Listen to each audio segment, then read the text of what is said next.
오늘도 이 자리에 임재하셔서 우리에게 은혜 주시는 좋으신 하나님께 박수로 감사합니다. 감사합니다. 우리 성도님들은 날마다 말씀으로 충만하시기를 축원합니다.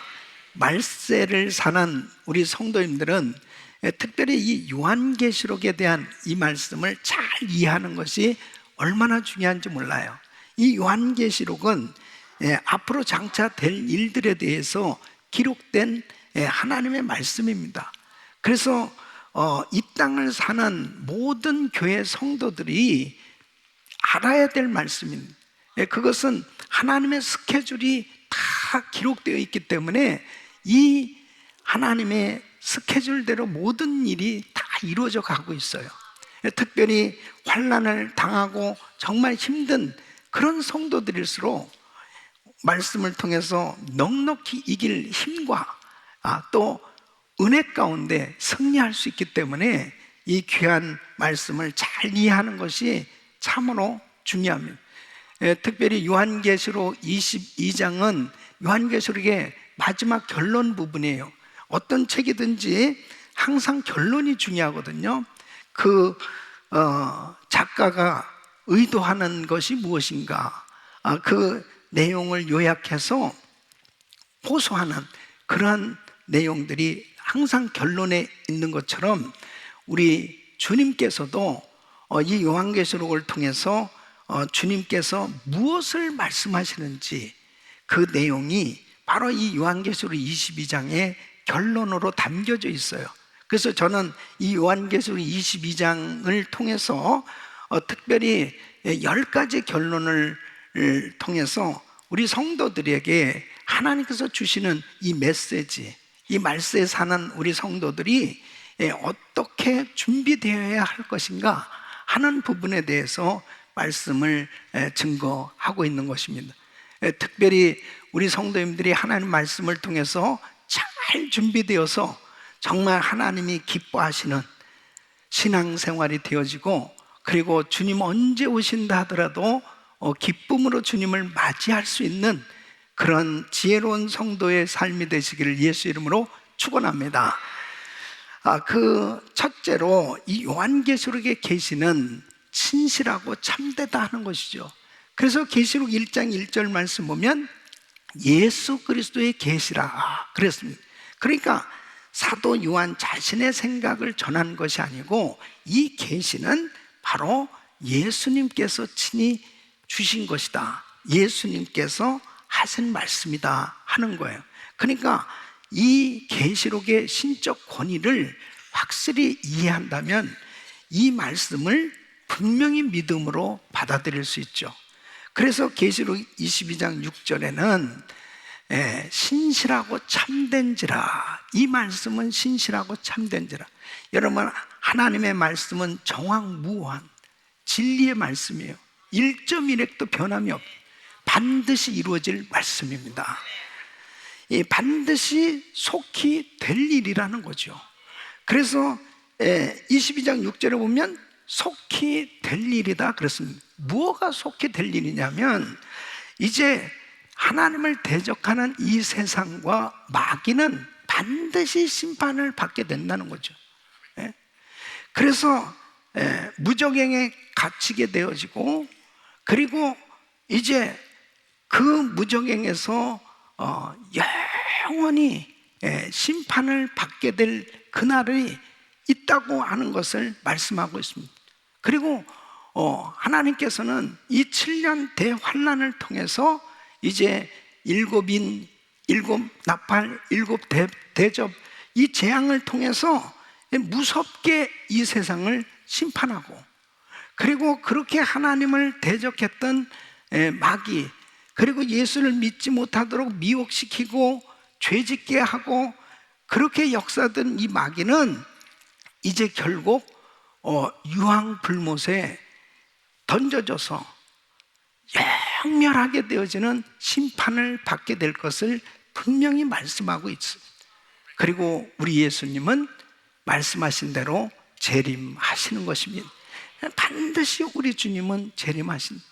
그리고 이 천년 왕국이 이루어질 것이고, 또한 이제 새하늘과 새 땅이, 새 예루살렘, 영원한 천국이 준비되어서 예수 믿고 구원받은 성도는 주님과 함께 영원토록 왕노릇하며 천국에서 영생을 누리게 될 줄로 믿습니다. 이 모든 스케줄대로 지금 하나님의 그 계획된 일들은 다 이루어져 가고 있는 거예요. 이것이 반드시 속히 될 일이라고 말씀하고 있는 것입니다. 또 이 말씀을 지키는 자가 복이 있다. 그래서 계시록 22장 7절에 보면 보라 내가 속히 오리니 이 책의 예언의 말씀을 지키는 자가 복이 있으리라 하더라.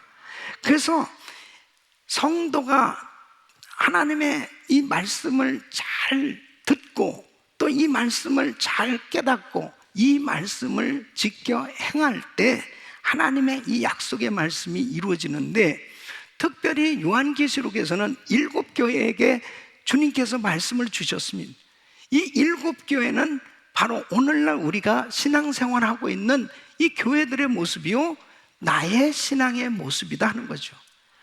그래서 에베소 교회에다 주신 말씀은 주님은 하나님을 향한 진정한 감사와 사랑을 되찾으라고 말씀하시는 거예요. 종교생활 하지 마라. 하나님과 관계를 빼버린 신앙에서 늘 돌이켜서 주님과 친밀한 교제를 나누라고 말씀을 하시는 겁니다. 그러니까 첫사랑 잃어버렸다는 거죠. 첫사랑을 회복하라고 말씀을 하고 있어요. 두 번째는 서문학교에 주신 말씀, 갖은 핍박으로 가난과 고통 가운데 있어도 두려워 말고 끝까지 충성하라. 세 번째는 버가모 교회에 주신 교훈입니다. 이단 교훈을 받아 타락한 성도와 교회는 회개해야 된다는 거죠. 두아디라 교회에 주신 메시지는 거짓 교훈으로 영적 음행과 우상 숭배하는 자들과 교회도 회개해야 될 것을 말씀하고 있는 것입니다. 사대교회에 주신 메시지는 영적으로 완전히 죽은 자들은 깨어 일어나야 된다는 거예요. 왜요? 하나님께서 갑자기 임하신다는 거죠. 그래서 영적으로 깨어 있어야 된다. 여섯 번째로 빌라델피아 교회에 주신 메시지는 적은 능력을 가지고도 충성한 성도와 교회는 끝까지 잘해서 온전한 상급을 받으라고 말씀을 하고 있습니다.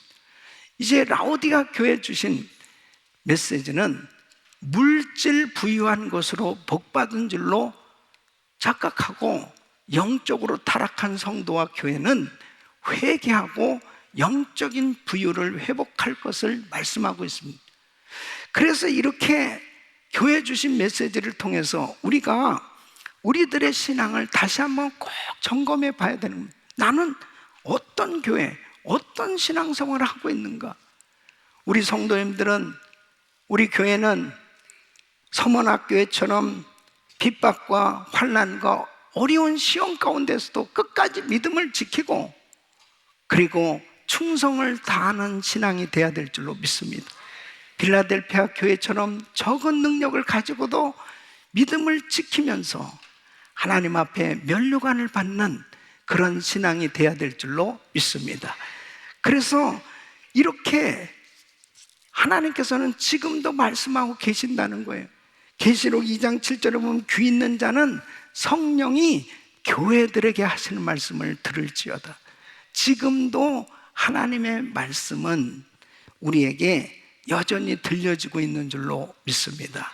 그래서 나의 신앙은 지금 어떠한가 하는 것을 분명히 이 계시록 말씀을 통해서 다시 한번 분별해 보는 것은 너무 중요하고요. 우리 성도님들이 항상 하나님이 기뻐하는 자리, 주님께서 말씀을 주시면 그 말씀대로 순종되어져서 정말 하나님이 기뻐하시는 신앙이 되어졌을 때 복 있는 그런 인생이 되어지는 것. 그래서 우리 성도님들이 이 계시록의 말씀을 들으시면서 정말 자신의 신앙을 점검하고 하나님이 기뻐하시는 승리하는 삶이 되시기를 예수 이름으로 축원합니다. 네 번째는 말씀을 임봉하지 말라, 이렇게 말씀하십니다. 이 10절 말씀을 보면 또 내게 말하되 이 책의 예언의 말씀을 임봉하지 말라. 때가 가까우니. 무슨 뜻이에요? 이 요한계시록의 말씀을 공개시키라는 거예요.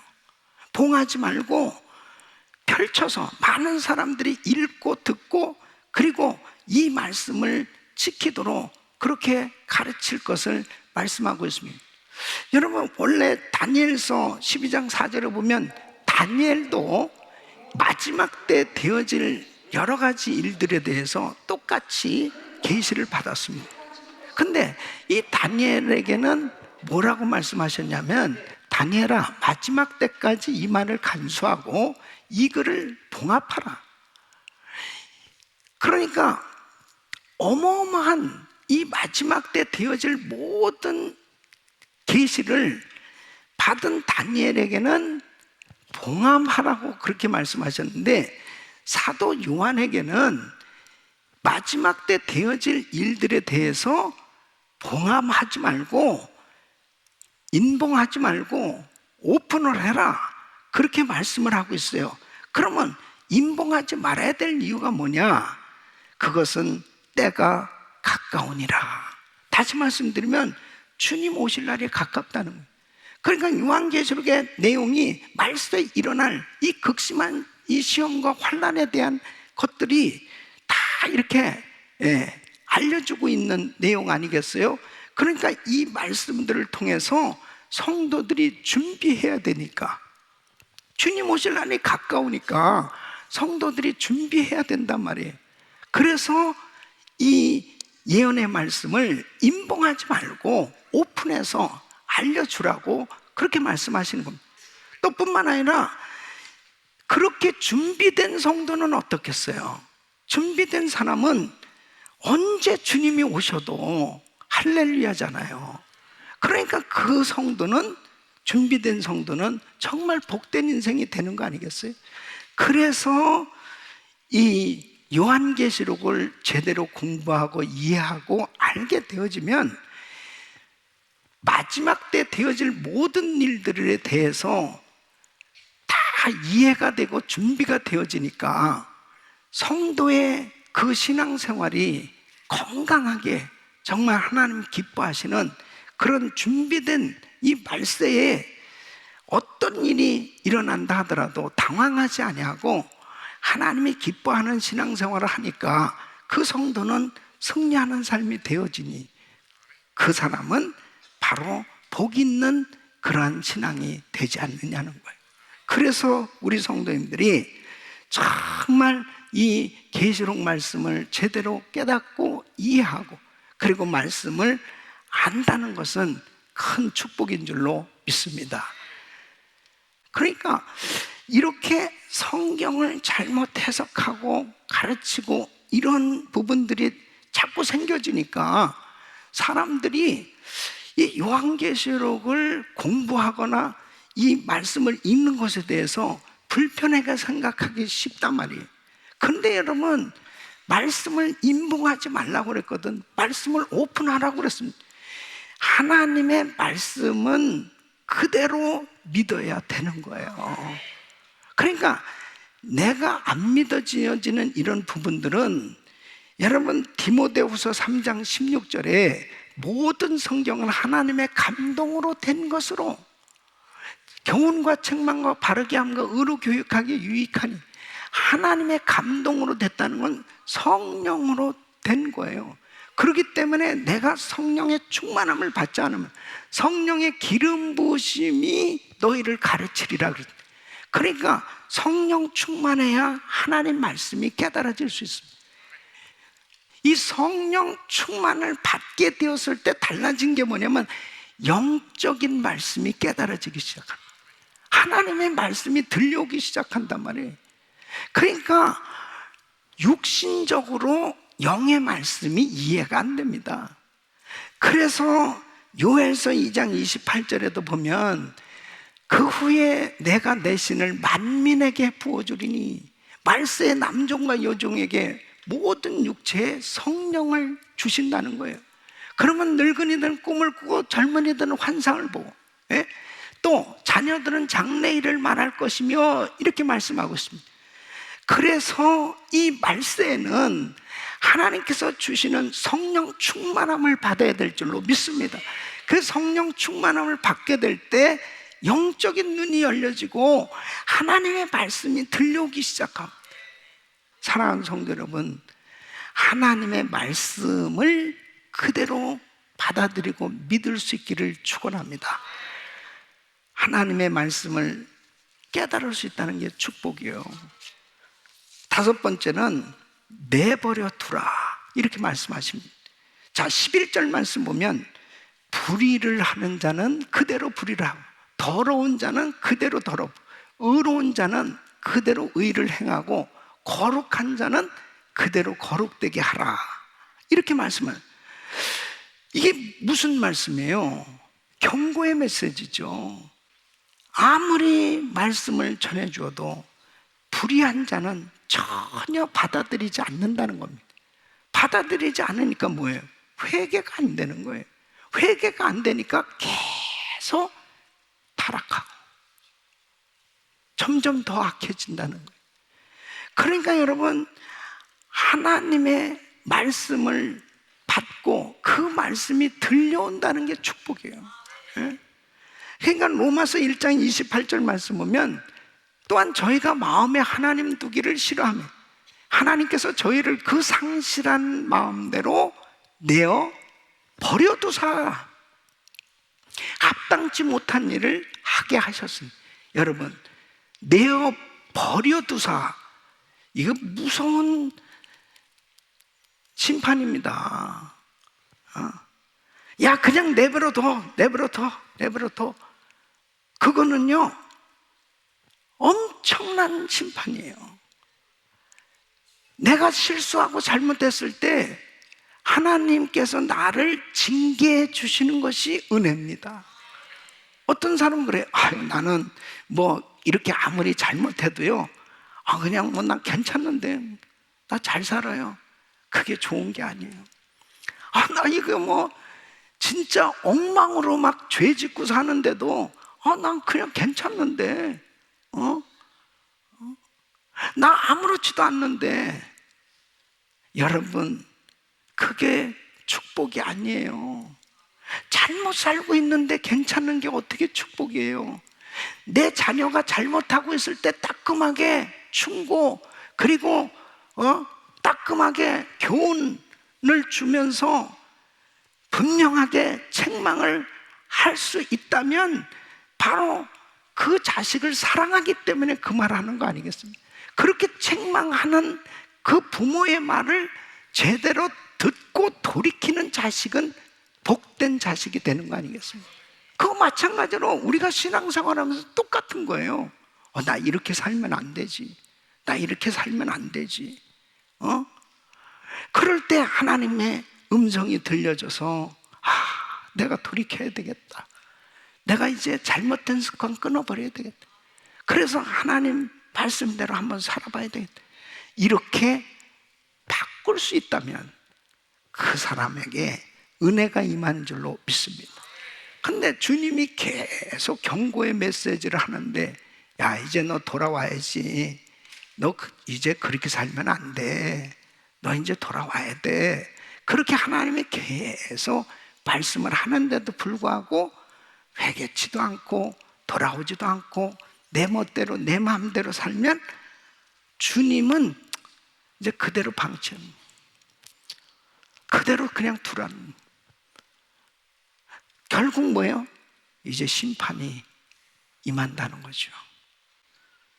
이런 것들을 이제 영적으로 보면요, 영적으로 보면 이제 더 급속히 무너질 것입니다. 이런 상황 가운데서 우리는 어떻게 해야 될 것이냐? 하나님의 말씀을 붙들어야 한다니까요. 성결해야 된다니까요. 이제는 둘로 나눠지는 거예요. 더럽게 살든지 아니면은 정말 의로워지려고 성결해지려고 애를 쓰면서 살든지 둘로 나눠지는 것입니다. 그러니까 마지막 때가 되면 주님이 내버려둬라, 내버려둬라. 불의하는 자는 그대로 불의하고 더러운 자는 그대로 더럽고 의로운 자는 의롭고 거룩한 자는 거룩되게 그냥 두라. 하나님이 그냥 두라 그러면요, 이제 끝장난 때가 오는 거예요. 사랑하는 성도 여러분, 우리는 하나님이 기뻐하는 성결의 자리에 있어야 됩니다. 내가 뭐가 잘못된 줄 알아야 회개도 될 거 아니에요. 하나님 앞에 정말 하나님, 나 이렇게 살면 안 되는데, 하나님, 나 이 잘못된 이 습관을 끊어야 되는데 하나님 용서해 달라고 우리 주님 앞에 행여라도 내가 잘못된 생각만 해도 내 마음이 두근두근 거리면서 성령님께서 책망하는 그 음성이 들려줘야 회개도 되잖아요. 그런데 아무리 말씀을 들어도 회개도 안 되고 오히려 더 죄를 짓고 더 악한 길로 가면 내버려 둬라 어떻게 되는 거예요? 결국은 심판의 날이 온다니까요. 사랑하는 성도 여러분, 우리는 하나님이 기뻐하시는 성결의 자리에 있어야 되는 것입니다. 전적으로 헌신하는 자리에 있기를 바랍니다. 그래서 하나님의 기쁨이 되어질 수 있는 이런 은혜의 삶이 되시기를 예수 이름으로 축원합니다. 여섯 번째는 상급을 바라보라, 이렇게 말씀하십니다. 그래서 12절 말씀 보면, 보라 내가 속히 오니 내가 줄 상이 내게 있어 각 사람에게 그의 일한 대로 갚아 주리라. 그래서 예수님은 부활하시고 승천하시면서 내가 다시 오리라 그렇게 말씀을 하셨습니다. 근데 다시 오시는데 그냥 오시는 게 아니고 상을 가지고 오시겠다는, 반드시 각 사람에게 일한 대로 갚아주십니다. 그 상급을 주실 것을 말씀하시면서 오늘 이 13절 보면 나는 알파와 오메가요, 처음과 나중이라. 시작과 끝이다. 시작하신 분도 주님이시오, 끝내실 분도 주님이시오. 바로 우리 주님께서 오시면 이 세상은 다 이제 심판을 받게 되는데, 그러나 예수 믿고 구원받은 성도에게는 상급이 주어지는 줄로 믿습니다. 그래서 우리가 주를 위해서 살면 반드시 주님께서 그 행한 대로 갚아주시는 이 상급이 있음을 분명히 아셔야 됩니다. 여러분, 마가복음 10장 29절로 30절 보면 예수께서 가라사 내가 진실로 너희에게 이르노니 나와 및 복음을 위하여 집이나 형제나 자매나 어미나 아비나 자식이나 전토를 벌인 자는 금세에서 집과 형제와 자매와 모친과 자식과 전토를 100배나 받되 핍박을 겸하여 받고 내세 영생을 받지 못할 자가 없느니라. 여러분, 우리가 주를 위해서 복음을 위해서 산다는 것은요 참으로 큰 축복입니다. 바울은 이 사실을 깨달은 거예요. 그래서 고린도후서 5장 8절로 10절 보면 우리가 담대하여 원하는 바는 차라리 몸을 떠나 주와 함께 거하는 그것입니다. 그런즉 우리는 거하든지 떠나든지 주를 기쁘시게 하는 자 되기를 힘쓰는, 우리가 다 반드시 그리스도의 심판대 앞에 드러나 각각 선악간에 그 몸으로 행한 것을 따라 받으려 함이라. 그러니까 우리가 이 세상을 떠나면 그리스도 심판대 앞에 섭니다. 그 심판대 앞에서는 상급 심판을 받는 거예요. 내가 이 땅에 사는 동안 주를 위해서 한 일들을 가지고 이제 주님께서 상급을 주시는데, 이 상급의 잣대는 바로 주를 위해서 한 일, 바로 하나님의 나라를 위해서 복음을 위해서 산 모든 일, 행한 대로 살아간 대로 일한 대로 우리 주님께서 상급을 주시는 줄로 믿습니다. 그래서 이 상급 신앙을 갖는 것이 얼마나 귀한지 이루 말할 수 없습니다. 저는 제가 목회하면서 우리 교인들을 보면요, 이렇게 우리 교인들이 진짜 다 이 보석과 같은 사람들입니다. 이 한 사람 한 사람이 이 대단한 사람들인데 다 재능을 하나님께로부터 받았다니까. 재능 안 받은 사람 한번 손 들어봐요. 저는 재능을 못 받았습니다. 못 받은 사람 한 명도 없어요. 다 받았다고요. 그런데 중요한 것은 그 재능 가지고 내가 무엇을 하고 살고 있나, 이게 중요한 거예요. 내가 정말 복음을 위해서 이 재능을 사용하고 있나, 내가 하나님의 나라를 위해서 이 재능을 사용하고 있나, 그것을 하나님이 물어보실 때가 꼭 온다니까요. 계산할 때가 온다니까요. 바로 주님 오시면 나는 반드시 내가 한 일이 다 드러나게 된다니까요. 사랑하는 성도 여러분, 지금 내가 가지고 있는 것 가지고 부지런히 상급 쌓는 삶이 되시기를 예수 이름으로 축원합니다. 사랑하는 성도 여러분, 작은 일이라도 주님 바라보면서 상급 받을 일을 찾으시기를 축원합니다. 마태복음 25장에 보면, 야, 너는 오른편에 서라, 너는 왼편에 서라, 너는 양의 편에 서라, 너는 염소 편에 서라.